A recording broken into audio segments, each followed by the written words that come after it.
morning. Thank you so much for having me this morning. Again, my name is Mike, and I'm one of the pastors at Active Church, and I'm just honored to be here today, and I'm honored to sing with you and honored to be a part of Alyssa's baptism. How fantastic is that? Isn't that just incredible? And some of you know this, you've been a part of Crosswalk for a while, you've been following Jesus for a while. Maybe this is your 1200th Saturday at church, and you just know that God is good, right? You just know that God is so good to us. And maybe this is your first Saturday. Maybe somebody invited you and they promised you Starbucks afterwards. And so you said, sure, and you came, and we're just so glad that you came, and you're a part of this church that chooses to love well. I've been a follower of Jesus since I was 8 years old. I was a part of a family that was involved in a church from birth, born on a Saturday, and then I was in church on Sunday. Anybody with me, right? You know how that works. And we also know that there are stories, and we love those stories of those that you don't even know what church is, and yet you found your way here because of somebody leading you to this person, this God that we love called Jesus. And he is just so good to us, and he's so good in his life and how he gives to us and how he loves us. And he's been so great to me and so good to me. He's given me an incredible family. And so you can know a little bit about me. This is a picture that they're gonna show up on the screen here in a minute of my family. My wife, Tiffany, and I, we've been married for 16 years. She's a saint because she puts up with me for 16 years. We've been doing ministry together for 16 years at Active Church. It's the only church experience I've ever been a part of. And it's so great to be at that church and to know and see people grow in their faith. I get to see students that I had in youth ministry come back with their kids, and I'm wondering, how did I get here and how old am I, And so it's great to have kids. I have kids that are involved in church, and I have three, Abby, Gavin, and Riley. Abby was the first Frisch girl to be born in our family in over 100 years, and so we broke that trend. When I told my dad we were having a girl, he told me to shut up and go back and get checked again. We're still working through therapy on that. And so then we had a boy, and then we had another girl, Riley, who's our youngest, so we broke the trend twice. And Gavin, my middle boy, is the best kid in the world. If you want to know what it's like to have the best kid, we're renting him out for a few $1,000s a day. So you're welcome. They're actually sitting over here, and they're just the best family in the world. I'm so grateful for you, and I'm honored and privileged that I get to be here today. Interacting with people from Crosswalk and interacting with your team that helps make Saturdays happen is such a fantastic thing, and it's a great privilege for us, especially those that aren't a part of your community, that are a part of another one. We feel your impact. We feel your influence, and interacting with your team is such a privilege. Isai, he's the nicest guy in the world, isn't he? And he can make anything positive. Like, you could have gangrene, and he would go, but bro, it's green. And of course, Pastor Tim is just the most loving, godly guy that I've ever come across in ministry. And we had him at Active last Sunday, and people were like, oh, he's not gonna come back, you are? So it was like, yeah, I'm coming back, And so he's just a great friend, and we've gotten to know each other over the last 6 months. And the thing that I want to just let you know, Crosswalk, is that God is doing a great work here. God is doing a great work in your life. And I know that those decisions that you make personally affect this place collectively. I know that there are probably little decisions that you've made that may not feel like they're life-changing, significant decisions, and yet it is those little tweaks, isn't it, that you make each and every day, where you got up and you decided to choose joy instead of sorrow. Where you got up and you decided, I'm gonna show up to church today and not stay home. Where you got up and you decided to love well or serve well or give well. Where you got up and you said, I wanna help people meet Jesus and learn to follow Jesus. Those personal decisions influence this place collectively. One of my favorite singers is Macklemore, and I know you're impressed that I knew that. And Macklemore has a song where he talks about the good old days. And it's a song about regret. It's a song about looking back. And he says, man, I wish somebody would have told me that these were the good old days. And yet I would tell you, you're not missing the good old days, because Crosswalk, these are the good old days. That God is up to something in you and up to something in this place. And I know what's true of us is also true of you. That at Active Church, we believe that the best is yet to come. And I know that Crosswalk believes the same thing. You believe that the best is yet to come. And so you don't want to settle in your preferences. You want to live in your purpose. And so as you live privately, as you live personally, making those decisions, know that it affects this place collectively. And growth, you know this, growth doesn't happen on accident, does it? You don't oops your way into growth. You don't become a person of godly character and great integrity on accident. Growth is the result of intentional daily decisions, isn't it? Decisions that are made on purpose. And you are at the place that you're at personally in your faith, maybe new to this faith, maybe interested or intrigued in Jesus, because you've made intentional decisions to get here. Your direction determines your destination, doesn't it? And so you've decided that you're going to take some steps to see what God has for you, whether you've been doing this for a long time or this is your first time. And so what I'm so thankful for is that God is up to something in this place, that God is up to something in you, and that you are changing your worlds and you are changing the world. But what I also know, as we do this thing we call following Jesus, as we begin to figure it out, as we find ourselves intrigued and interested in falling in love with this Jesus who first loved us, what I know is that there will be invitations along the way that will ask you to do something else. Sometimes those invitations are what we call sin. The writers of the Bible call sin. It's when we've missed the mark. We're aiming for something and we've missed it. And that's why Jesus came, to die on a cross and to rise from the grave so that we can be rescued and set free from sin. And so you'll be invited, as you're doing a great work, you'll be invited to do something else. Maybe that's why you showed up today. Maybe that's why you accepted that invitation, because the invitation of doing something else has been creeping closer and closer and closer, and you know that you got to make a new choice. You got to make a new decision. And it doesn't even have to be for those that are new to this. It could be for those that have been following Jesus for a long time. You're trying to be consistent and faithful, and you know that there are intentional decisions that you need to make. Sometimes the invitation to do something else isn't really a bad thing.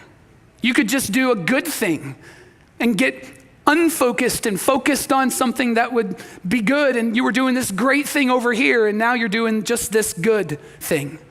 The appetite of your preference rises higher than your purpose, and you find yourself focused on something else. Those invitations will come as you celebrate that these are the good old days, but also know that the best is yet to come. You're in this series called, and you're going through the book of Romans. Today we felt it would be important to pause for just this week and to talk about that calling that's in your life. That thing that says that I was made for something more, that I'm significant and I have purpose, not because of anything that I've done, but because of the God who has done everything for me, who's created me and designed me. I have unique purpose. You have unique purpose. And I want to talk to you about that purpose, because the invitation, if it hasn't already come, it will, to focus you on something else, to focus you on another path, to focus you on another direction. And you're doing a great work. And we need to know what to do in those moments when we're invited to look somewhere else, when our preferences begin to think that they're more important than our purpose. And so I want to share a story with you from the pages of the Old Testament in the Bible. Maybe you're familiar with the story of Nehemiah. I want to show you a picture of Nehemiah. I grabbed this picture from his Instagram page. And Nehemiah lived around the year 444 BC. And he was somebody that had a passion and a desire and a calling on his life. And that passion and desire was for God and to do the work of God. And if you're familiar with this story, you know that he was in a place that wasn't his hometown. For those of you that don't know the story, he was ripped out of his hometown, Jerusalem, and brought into exile, which was normal during that time for the Israelites. They were always conquered and then brought into a different city. And when Nehemiah was in this different city, he had a longing and a passion for his hometown, and he got messages from his friends in that town, from family in that town that weren't in exile, that Jerusalem was in a lot of trouble, The city had been broken down. The protective barrier around it had been broken down. People were ransacking the place, and it broke his heart. Maybe for you, your hometown holds a special place in your heart. Maybe it's the town that we're in today in Redlands. Or maybe you're from another city. I was born and raised in Yucaipa, about 20 minutes from here. And we know that Yucaipa is the stepchild and Redlands actually is the cute girl. We understand that. The thing about Yucaipa is if you're born and raised in Yucaipa, you can make fun of it. If you're not born and raised in Yucaipa, it's like talking about someone's mama if you try to make fun of it. We love Yucaipa. We have roundabouts. You don't. We still don't know how to navigate them. You do. But what we love about our hometown is there's memories and there's people and there's stories that speak to our hearts. We love these places. Our emotions rise. And for Nehemiah, Jerusalem was his hometown. And he heard about how this place was broken and destroyed. So what he does is he goes before God first and prays for the wisdom to know what to do and the courage to do it. I hear about this place that's broken down. God, it's your city. It's where we worship you. And so what do we do with this place that's broken down and people are hurt and the walls are torn down and it's ransacked and it's not honoring you anymore? What do we do? And he begins to dream and pray. And he gets a vision and a calling in his life to go back and fix it. Problem, he's a slave. He serves the king. He's actually a cupbearer for the king. The cupbearer was somebody that would drink and eat the food before the king would to make sure that it wasn't poisonous. You thought your job was bad. And so Nehemiah had earned the trust of the king. And so he felt it was important for him to go and speak to the king about this. He had to explain to the king, why this? And why now? Why this thing? And why should I do it right now? And when God places a calling in your life, even if you're new to this, know that when God places a calling in your life, it's irrevocable. It's not one that you can lose because you are a knucklehead. It's one that God designs you in. He's waiting for you to take the step into that calling, your divine destiny. So Nehemiah walks into the king's presence. And when you walk into the king's presence, you're supposed to carry yourself with joy and with excitement because he's the king. But Nehemiah walks in depressed and upset. And because the king has favor for Nehemiah, he asks him, what's wrong? And Nehemiah goes into this whole pitch, this whole spiel of here's what I want to do for my hometown. I want to go back and honor my God and honor his people. And I want to repair this place. And it was dangerous for him to do that. It was dangerous for him to talk about that because you just don't approach the king in that way. And yet the king loved Nehemiah that he actually grants him permission to go back into his city and build it back again. He provides the resource for him to do that. He provides the people for him to do that under one condition, that when he's done, he would come back because he loved Nehemiah. So Nehemiah gathers all of the right people and all the right tools, those that can hammer and those like me that can't. And so they're working on this wall, they're building up this place. And rumors begin to spread and things begin to get shared and Twitter blows up because people are like, do you know what Nehemiah is doing in Jerusalem? Two enemies of Nehemiah named Sanballat and Geshem hear about what he's doing. And Nehemiah tells us in Nehemiah chapter 6, he writes these words. When word came to Sanballat that I had rebuilt the wall and not a gap was left in it, Sanballat and Geshem sent me this message. And here's were the words that they wrote to Nehemiah. Come, let us meet together in one of the villages on the plains of Ono. Hey, Nehemiah, we know that you're up to this really great work in Jerusalem. And so we thought we'd call a timeout. We thought we'd run over to Augie's and grab some coffee and then we could have a conversation about this. But Nehemiah is smart. Nehemiah is aware of what's happening. He's doing a great work. And he understands that these two are not thrilled with that. They're threatened by it. And so Nehemiah actually writes down, they were trying to harm me. There's the invitation to do something else other than what you were called to do. There's the invitation to step down and move away from this significant purpose that God has placed on your heart and in your soul. There is something that you're doing. There is something that you've done, or there is something that you're about to enter into that is a great work. In Crosswalk, God invites us to stay focused on that great work.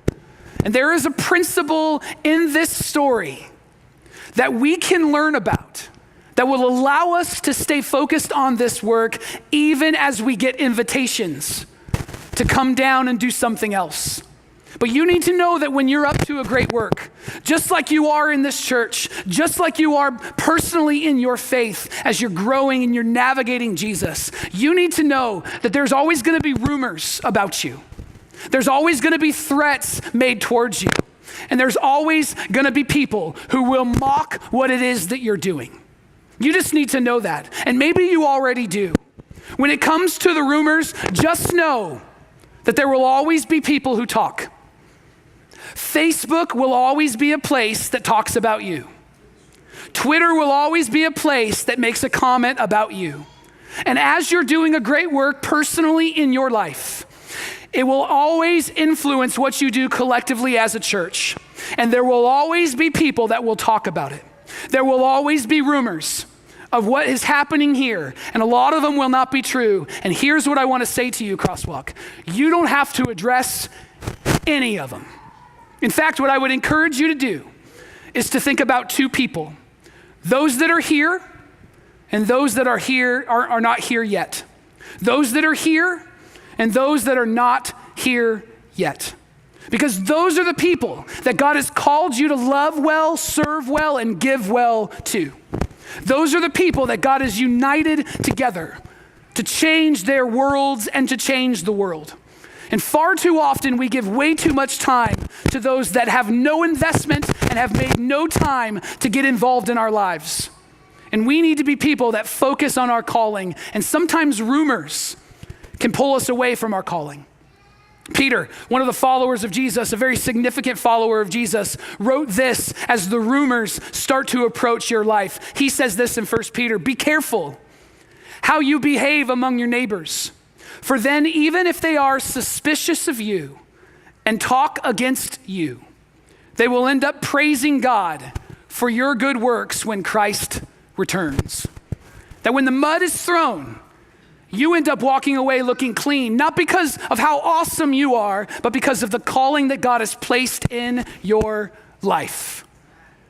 There will always be rumors. There will always be threats. There will always be threats. And these threats will always bring up risks. There are risks in you making decisions to follow Jesus personally, because a lot of people may not understand that.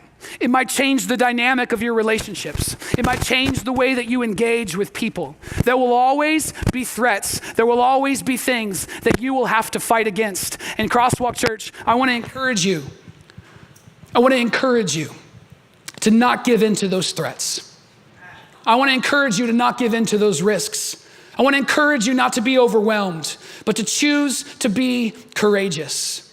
Because it was Jesus that said, and the author John, the disciple John, wrote these things down. Jesus says this, "In this world you will have trouble, but take heart, I have," and what's the word? Overcome the world. I have overcome the world. And so as we navigate following Jesus and living in our calling, living in that divine destiny, discovering what that looks like, know that there will just be threats against that. There will be people that will say, "Ooh, that's risky. I don't know if you should do that. I don't know if you should take those steps." Listen, Crosswalk Church is where it's at today because people took risks, because they want people to meet Jesus and learn to follow Jesus. And it was Paul that said that I'm going to become all things to all people in order that I might win some. Because there will be those that will not like it. And when Nehemiah went to do his great work, there were those that did not like what he was doing. And then there will always be those that mock. And here's the reality, hate will always exist. But that's why we are called to love well. Are you with me? That's why we are called as a group of people to love well. In fact, it was Peter again that addresses this very idea of loving well. Peter writes this in his letter, 1 Peter. He says, above all, this is the pinnacle. This is the priority. Above all, love each other deeply because love covers a multitude of sins. And so Nehemiah is hearing these threats and these rumors and people mocking him. And he turns to God and gets on his knees. And Nehemiah actually writes down that he said, I prayed to God, now strengthen my hands. Because there is something I need to do. And I want to continue to do it. Which brings me to the principle that I think will change your world and the world we know. As we continue to be faithful towards this calling, this thing that God has invited us into. What I'm about to share with you is what Nehemiah said in response to the invitation to do something else. And this is the thing, that if we could just tattoo across our forehead, if we could just write it across our hearts, if it's the thing that we put in front of us all the time, we will find ourselves loving well, serving well, and giving well, and living in that calling. Nehemiah, in response to these invitations, says this, I'm doing a great work, and I cannot come down. I'm doing a great work, and I cannot come down. There is something that you are doing. There is something that you're involved in that only you can do. And maybe it's a personal thing and it's about your character and Jesus is doing a great work in you. You're intrigued or interested in Jesus, or maybe you've been following him for a long time and you see the result of your trust in him. He's changing your heart. And the invitation will be to do something else. And this is where you stand and you say, I'm doing a great work and I cannot come down. Maybe you're married, and in your marriage relationship, you need to say, I'm doing a great work and I cannot come down. Maybe as a parent, and as you parent your kids, you need to say, I'm doing a great work and I cannot come down. As you work in your employmentship, if that's even a word, as you work, as you have relationship with people, as you're involved in serving, as you're giving of your life, what we need to say in those moments when we're invited to do something else, I'm doing a great work and I cannot come down. In fact, Nehemiah takes it even further and he says this, why should I stop the work and leave it and come down and talk to you? Why should I stop what I'm doing and involve you? Why should I give up this moment to address your mocking or your rumors or your threats? It's not an unloving thing. The most loving thing he did was staying focused on his calling and what God has invited him into.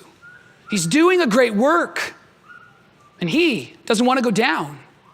And isn't it true that when we're doing a great work, when we're up to something great, that we like to announce, like, this is what I'm doing, and we have this belief that if I say it once, everybody will understand it.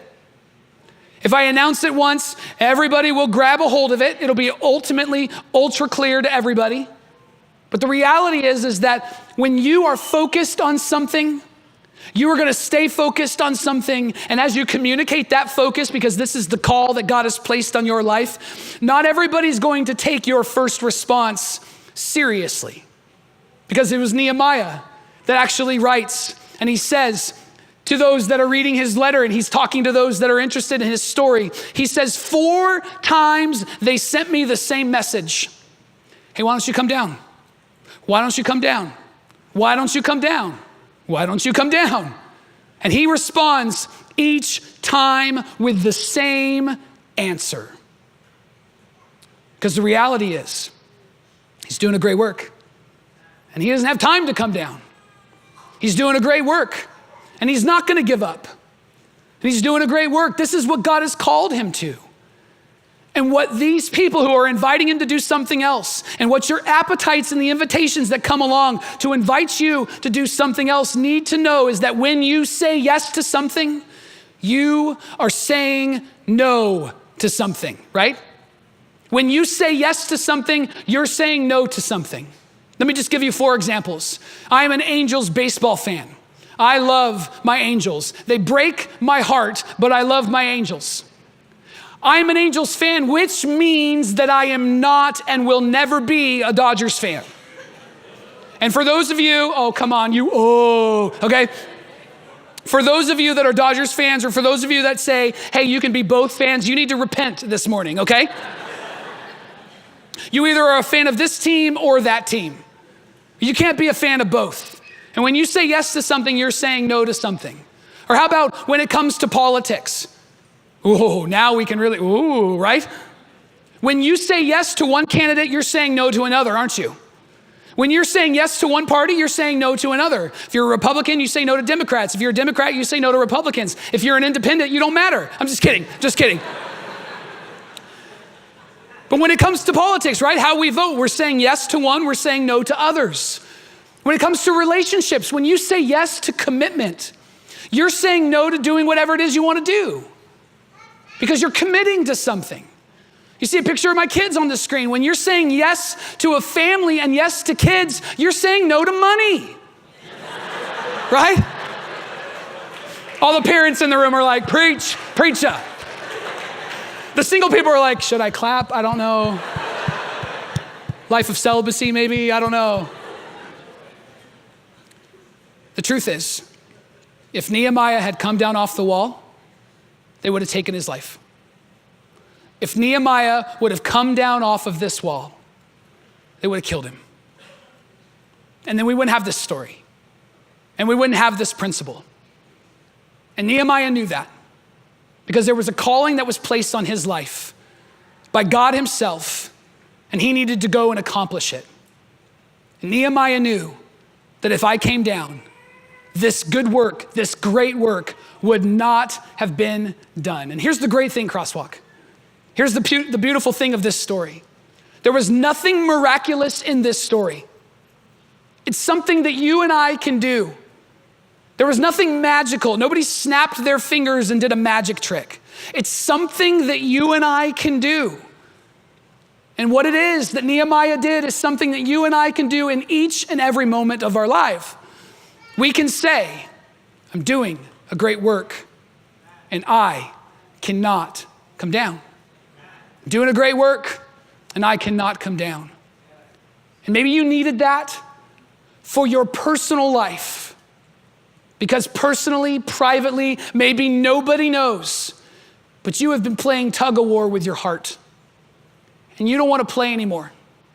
You want to do a good work. You want to do a great work. And so I want to invite you to not go down. Maybe in your relationships, whether you're dating, you're engaged, or you're married, there's an invitation to give up on that relationship. And maybe today you just need to say, I'm doing a great work and I cannot go down. Maybe in your parenting, you feel overwhelmed, like you're just ruining your kids.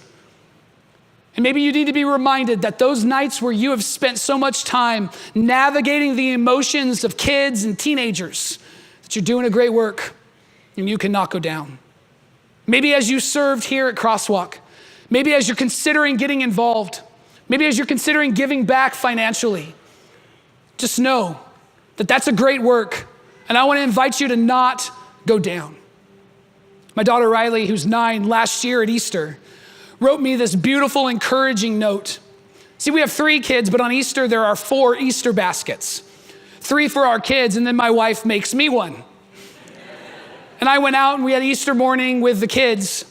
And in my basket was this note from Riley. And I want to show you a picture of it. She writes to me and she's telling me how great and excited she is for church that day. See, at Active Church on Easter, we do baptisms. And that day we were going to invite people to get baptized. We had those that had planned on it, but we also have a moment where we spontaneously invite people to get baptized, to come back and to meet with a team backstage, to pray with them and help them understand about this incredible decision to follow Jesus.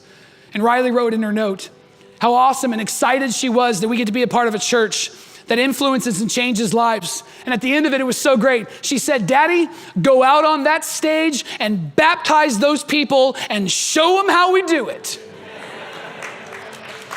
And I love that. Because if those words were written by Nehemiah, you know what they would say? I'm doing a great work and I cannot come down. And I've said it, you've heard it, you've read it, But let's say it together. Are you ready?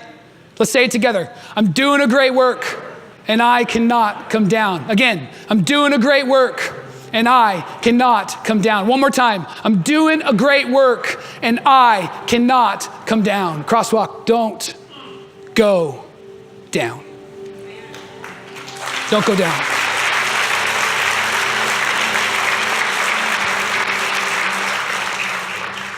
Because you're in the good old days and the best is yet to come. Let me pray some words over you. God, we hear these words and may they turn into life action. May they change us and transform us because you are alive and you are good and you've rescued us.